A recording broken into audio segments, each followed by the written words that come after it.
عاصم اور حیدر بہت اچھے دوست تھے۔ دونوں پڑھائی میں بہت تیز تھے۔ کبھی عاصم کی فرسٹ پوزیشن آ جاتی تو کبھی حیدر کی۔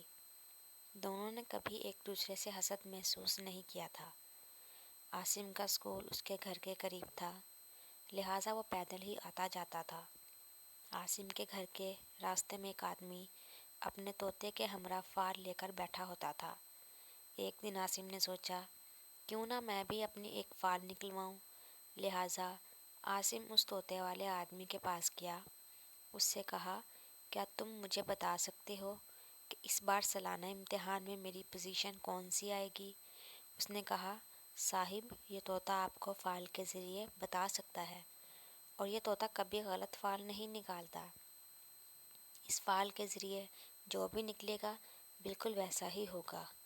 عاصم اس کی باتوں میں آ گیا، لہٰذا جب فال نکالی گئی تو عاصم سن کر حیران ہی رہ گیا، کیونکہ اس میں لکھا ہوا تھا کہ اس بار تم فیل ہو گئے۔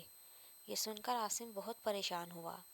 اس پریشانی کے عالم میں جب وہ گھر پہنچا تو عاصم کی امی اسے دیکھ کر حیران ہوئی، کیونکہ اس سے پہلے جب وہ گھر آتا تھا تو وہ بہت ہنستا مسکراتا گھر میں داخل ہوتا تھا اور اپنی امی سے بہت گرم جوشی سے ملتا تھا، جبکہ آج معاملہ اس کے برعکس تھا، بہت خاموشی اور سنجیدہ دکھائی دے رہا تھا۔ عاصم کی امی نے بار بار پوچھا لیکن وہ ہر بار ٹال گیا۔ اب یہ تھا کہ عاصم جب بھی کتابیں کھول کر بیٹھتا تو یکسوئی سے کچھ بھی یاد نہ کر پاتا۔ اس کا دل پڑھائی سے ایک دم ہی اچاٹ ہو چکا تھا۔ اس نے سوچا جب میری قسمت میں اس بار فیل ہونا ہی لکھا ہے تو اتنی محنت کا کیا فائدہ؟ اس طرح سے عاصم نے پڑھائی میں دلچسپی لینا بالکل ہی چھوڑ دی۔ عاصم کے ٹیچرز اس کی پڑھائی کے متعلق کارکردگی پر بہت حیران ہوتے جا رہے تھے، کیونکہ وہ دن بدن پڑھائی میں بہت کمزور ہوتا جا رہا تھا۔ اس کا دوست حیدر بھی بہت پریشان تھا کہ آخر اس کو ہوا کیا ہے، ایسا کیا مسئلہ ہے جو یہ پڑھائی میں عدم دلچسپی کا مظاہرہ کرنے لگا ہے۔ آخر ایک دن حیدر نے عاصم سے اس قدر اصرار کیا کہ عاصم کو بتانا ہی پڑا، سو اس نے ساری بات حیدر کو گوش گزار کر دی۔ حیدر عاصم کا بہت اچھا دوست تھا، سو اس نے عاصم کو بہت مخلصانہ مشورہ دیا کہ تم اس آدمی کی بات کا ہرگز یقین مت کرو، بھلا ایک طوطا انسان کی قسمت کا کیسے فیصلہ کر سکتا ہے؟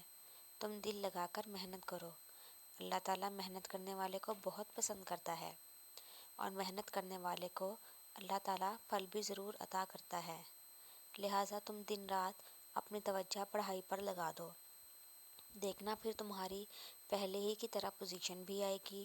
عاصم پر حیدر کی باتوں کا اتنا اثر ہوا کہ اس نے پھر پہلے کی طرح دن رات محنت کی، اور جب سالانہ امتحانات کا نتیجہ ہوا تو عاصم کی فرسٹ پوزیشن آئی۔ یہ دیکھ کر عاصم بہت خوش ہوا کہ اس کی تو فرسٹ پوزیشن آ گئی ہے۔ تب اس کو احساس ہوا کہ واقعی محنت ہی کی بدولت انسان اپنی قسمت بدل سکتا ہے۔ یہ قسمت کا فیصلہ سوائے اللہ کے اور کوئی نہیں کر سکتا، لیکن اس کے لیے محنت شرط ہے۔